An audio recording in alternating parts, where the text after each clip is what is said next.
সাহাবিগণ আল্লাহর রাসূল সাল্লাল্লাহু আলাইহি ওয়াসাল্লাম এর কাছে জানতে চেয়েছিলেন, রমজানের ফরজ রোজার পর কোন রোজা আল্লাহর কাছে সবচেয়ে বেশি পছন্দনীয়।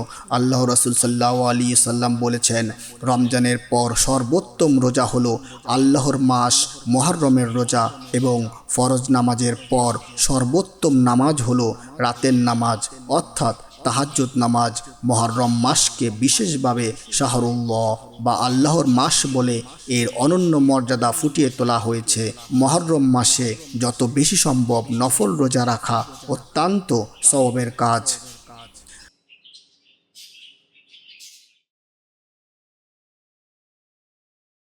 হযরত রুবাইয়্যি বিনতে মুআব্বিজ রাদিয়াল্লাহু তাআলা আনহা থেকে বর্ণিত, তিনি বলেন, নবী করিম সাল্লাল্লাহু আলাইহি ওয়াসাল্লাম আশুরার দিন সকালে মদিনায় আনসারদের মহল্লায় এই নির্দেশ পাঠালেন যে, যে ব্যক্তি আজ সকালে না খেয়ে থেকেছে সে যেন তার রোজা পূর্ণ করে, আর যে খাওয়া দাওয়া করে ফেলেছে সে যেন দিনের বাকি অংশ না খেয়ে থাকে, অর্থাৎ রোজাদারের মতো। এরপর থেকে আমরা নিজেরা এই দিন রোজা রাখতাম এবং আমাদের ছোট শিশুদেরও রোজা রাখাতাম। আমরা তাদের নিয়ে মসজিদে যেতাম এবং তাদের জন্য পশমের খেলনা তৈরি করে রাখতাম। যখন তাদের কেউ খাবারের জন্য কাঁদত তখন তাকে সেই খেলনা দিয়ে ভুলিয়ে রাখতাম। এভাবে ইফতারের সময় হয়ে যেত। এই ঘটনাটি রমজানের রোজা ফরজ হওয়ার আগের সময়কার, যখন আশুরার রোজা মুসলমানদের জন্য আবশ্যক ছিল। তখন সাহাবিগণ এর গুরুত্ব এতটাই অনুধাবন করতেন যে নিজেদের ছোট সন্তানদেরও এর শিক্ষা দিতেন।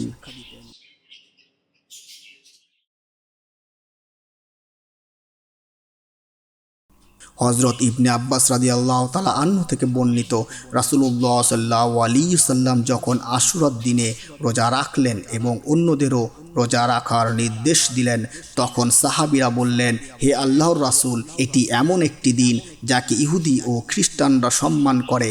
তখন রাসূলুল্লাহ সাল্লাল্লাহু আলাইহি ওয়াসাল্লাম বললেন, ইনশাআল্লাহ আগামী বছর বেঁচে থাকলে আমরা নবম দিনেও অর্থাৎ ৯ মুহররম রোজা রাখব। কিন্তু পরবর্তী বছর আসার আগেই আল্লাহর রাসূল সাল্লাল্লাহু আলাইহি ওয়াসাল্লাম ইন্তেকাল করেন। মদিনায় হিজরতের পর রাসূলুল্লাহ সাল্লাল্লাহু আলাইহি ওয়াসাল্লাম দেখেন ইহুদিরা হযরত মুসা আলাইহিস সালাম এর ফেরাউনের কবল থেকে মুক্তি পাওয়ার খুশিতে ১০ই মুহররম রোজা রাখছে।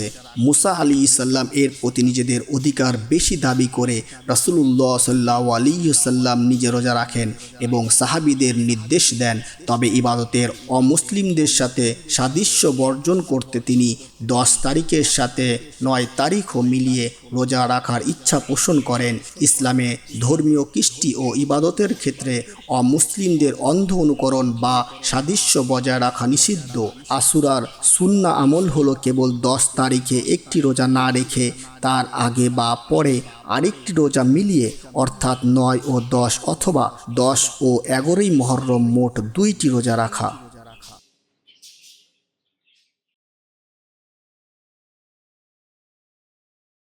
হযরত আয়েশা রাদিয়াল্লাহু তাআলা আনহা থেকে বর্ণিত, তিনি বলেন, জাহিলি যুগে কুরাইশরা আশুরার দিনে রোজা রাখত।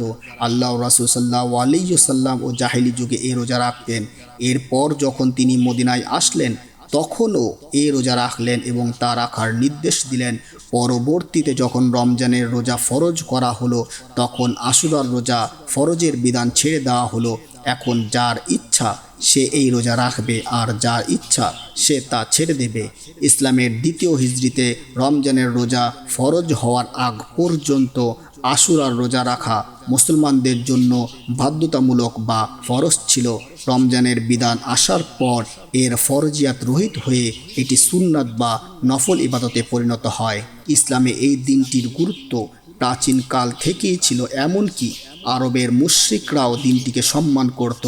বর্তমানে এটি ফরজ না হলেও এর সওয়াব ও গুরুত্ব অপরিসীম।